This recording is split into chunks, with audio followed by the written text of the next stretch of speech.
গাড়ির উপরে দাঁড়িয়ে আছে, পা দিয়ে দাঁড়িয়ে আছে। একদমই সামনে দেখতে পাচ্ছি, একটু কথা বলবে। এই যে দাদা দাদা দাদা,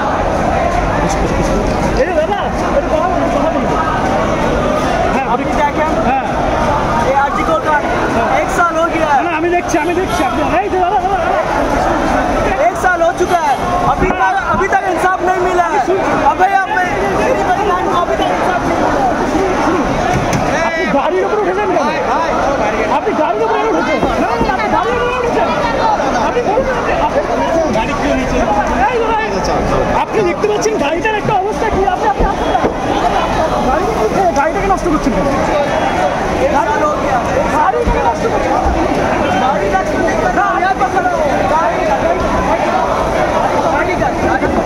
গাড়িটা কপাটি নেই, গাড়ি ড্রাইভারে। আমি ভাঙচুর করছি না, আমি ভাঙচুর করছি না। এটা কি? এটা কি? এটা কিছু হয়নি, এটা কিছু হয়নি। আপনি আপনি বুঝতে পারছেন গাড়িগুলো বার করতে দাও। আচ্ছা আপনি আন্দোলনের ইন্টেনশন এমন হয় বলুন, আপনি প্রশ্নটা করে নিন একবারে, তারপর আপনি প্রশ্ন করছেন বলুন না, আপনি আগে প্রশ্ন করুন। আর কিছু প্রশ্ন আছে? সে গরিব, আমার বাবা নিজে ট্যাক্সি চালায়, আপনি বলে নিয়েছেন। আমি বলি আন্দোলন যখন হয়, আন্দোলন আমরা কেন করছি, কিসের জন্য করছি, কেন রাস্তায় নেমেছি, কার বিরুদ্ধে রাস্তায় নেমেছি? এক সেকেন্ড, ইন্টেনশনালি কেউ কিছু করে না। প্রথম কথা, আজকে 1 বছর হয়ে গেল যার বিরুদ্ধে সাধারণ মানুষ রাস্তায় নেমেছেন, প্রতিবাদ করছেন, প্রতিশোধ করছেন। এই যে গাড়ির ওপরে আপনারা একটা দৃশ্য দেখবেন, কিন্তু গাড়িতে মানুষ উঠেছে, আন্দোলন করছে, গাড়ির ড্রাইভারকে জিজ্ঞেস করে, গাড়ির ড্রাইভারকে জিজ্ঞেস করে বলুন এটা আগে ছিল নাকি মানুষ যখন উঠেছে তারপরে? আর কি প্রশ্ন আছে বলুন? এটার উপরে আপনি গাড়ি বলছেন, কিন্তু আমি উঠি, বাসে উঠি, গাড়িতে বাসে উঠি।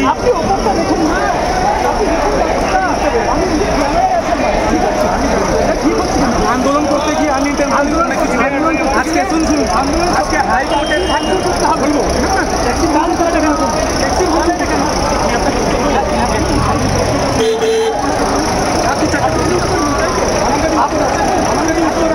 আপনি প্রশ্ন করে হয়ে গেলেন, আপনি প্রশ্নটা করুন, আরো প্রশ্ন করুন।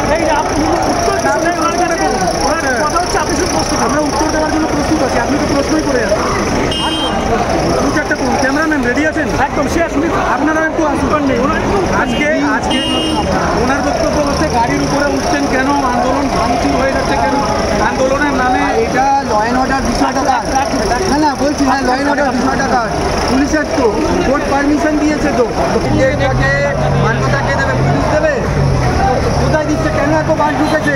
কোথায় লোকাল গাড়ি ঢুকেছে? গাড়ি কি বলবেন? অপদার্থ পুলিশ না অবৈধ বিচার দিতে পেরেছে? অপদার্থ মাকে লাঠি চার্জ করেছে, মাথা ফাটি। অপদার্থ আরে পুলিশটা কি প্রশ্ন করো? কি বলবেন পুলিশ? না পুলিশটা অপদার্থ, দালাল, চটি চাটা দালাল। আচ্ছা আজকে আপনাদের দাবি যেটা, হ্যাঁ সেটা কি একদম পুলিশকে দাবি মানার, পুলিশকে দাবি মানার দাবি তো আমরা মুখ্যমন্ত্রী যে ঘটনাটা ঘটিয়েছে, যে ওখান থেকে প্রমাণ লোপাট করেছে তার কাছে রাখবো, তাকে 14 তলা থেকে সরাবো। তাদের বিচার দেবে? আপনি কি করে আশা করেন? কেন আটকাচ্ছে কি মনে হচ্ছে? আটকাচ্ছে এই কারণে, কারণ ভয় পেয়েছে। এই আন্দোলন কোনো রাজনৈতিক দলের আন্দোলন নয়, এই আন্দোলন যিনি নির্যাতিতা তার মা বাবার ডাকে আন্দোলন। অজস্র মানুষ নেমেছে, রাজনৈতিক দল নির্বিশেষে, সংগঠন নির্বিশেষে মানুষ নেমেছে। সাধারণ মানুষকে আটকায় তখনই শাসক দল তখন বুঝতে পারে সাধারণ মানুষ তার বিপক্ষে চলে গেছে, তাই আজকে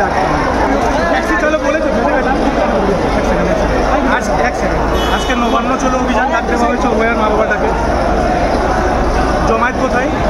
আমি রোডিনা, আমার তোরগুলো তো আপনাকে শুনতে হবে। আমার বক্তব্য হচ্ছে আজকে রোডিনা ক্রসিংয়ে জমায়েত ছিল, ঠিক আছে? আমিও একটা রাজনৈতিক দলের সাথে যুক্ত।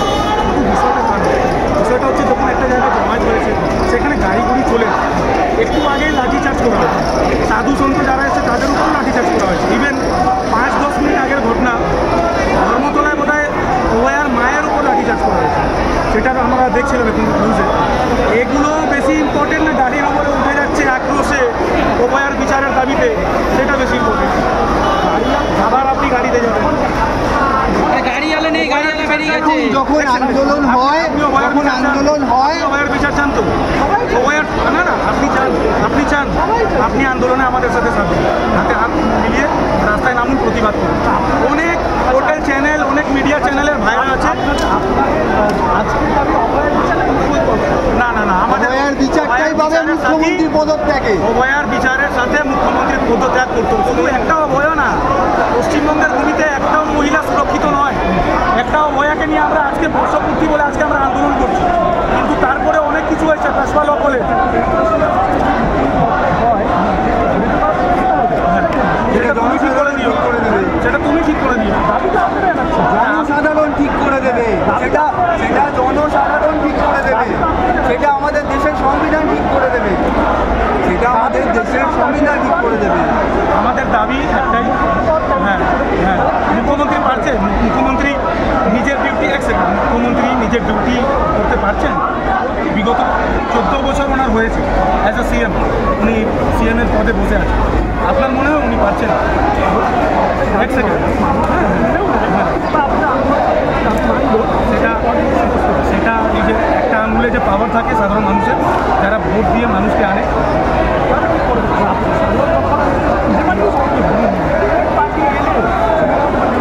এটা আজকে রাজনৈতিক বিষয় বলারই বিষয় না। আমরা আজকে অভয়ার জন্য এসেছি, কোনো রাজনৈতিক দলের জন্য আসিনি।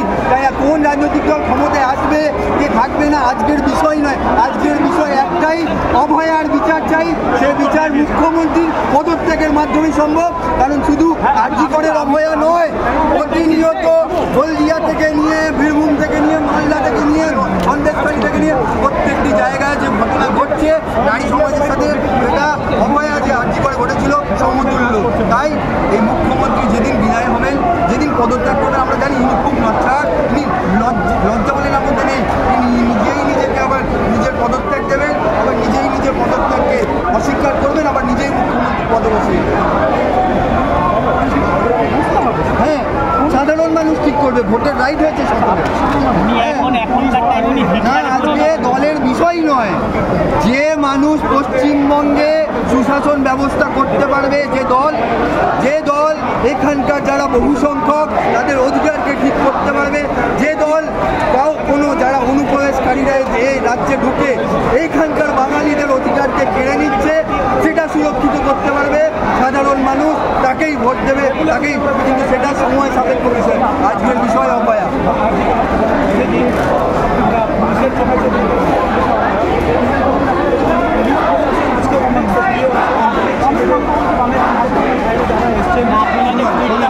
শোনে একটা কথা বলি, আজকের দিনে কিছু দল, কিছু সংগঠন যারা প্রতিষ্ঠিত, যারা প্রতিষ্ঠিত করতে, আমি বলছি যারা, আপনার কথারই উত্তর দিচ্ছি, আপনার কথা বলছি, যারা প্রতিষ্ঠিত করতে চাইছেন যে তারা টেন্ডার পেয়েছেন, তারা ঠিকা পেয়েছেন, কে বাঙালি আর কে বাঙালি নয়, বিভিন্ন কি উৎসব আছে, বর্গ উৎসব আছে, যারা নাবে, যারা ঠিক করে দেয় কে বাঙালি আর কে বাঙালি নয়, তাদের অধিকার বাঙালি, পশ্চিমবঙ্গের বাঙালি 10 কোটি বাঙালি দেয়নি।